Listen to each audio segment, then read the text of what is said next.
Glad you're here with me on Minute with Maxwell today. And we're talking about growth practices in my life that allow me to continue to expand and hopefully be better. And I've given three of them. I'm going to give my fourth one in a moment. But the first three is I read daily to grow my personal life. I listen daily to broaden my perspective. I think daily to apply what I've learned to my life. And number four, I file daily to preserve what I learned. My father taught this to me when I was 17. I told him that I felt called into ministry. And he said, John, if you're going to be speaking to people all your life, you got to have something to speak on. You got to have material. He said, don't have an empty well. He said, in fact, he said to me, it's nothing's worse than a person 65 and their well is empty. He said, keep the water in the well, keep material in your life. And he said, you do that by filing every day. And so at 17, I started filing. I file every day of my life. And I have found that strengthens me and sustains me and builds my talks, and it adds value to what I'm learning.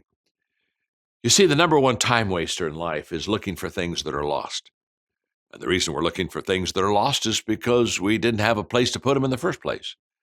When I file, it's my system to keep me from losing good material. You see, ideas are like golden nuggets. The most precious commodity in the world is not money, it's ideas. It's thinking. And so when I read a good quote or I see a good story or hear a good story, I immediately take and file it under the heading of what the story or the quote is all about. And I today have thousands upon thousands of thoughts and ideas and stories that have been filed away that I have easy access to at any time. Now you say, well, I don't need to do that. John, my gosh, I'm not a speaker. Oh, yeah, you need to do that.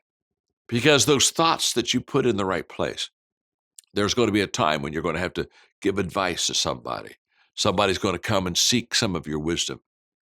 I learned a long time ago, my wisdom is best when it's filed. I can go find it, pull it out, apply it to myself, or give it to you. So those are my four practices for personal growth in my life. Simple practices. Every one of you can do them. So why don't you start maybe doing them now? Thanks for being with me today on Minute with Maxwell.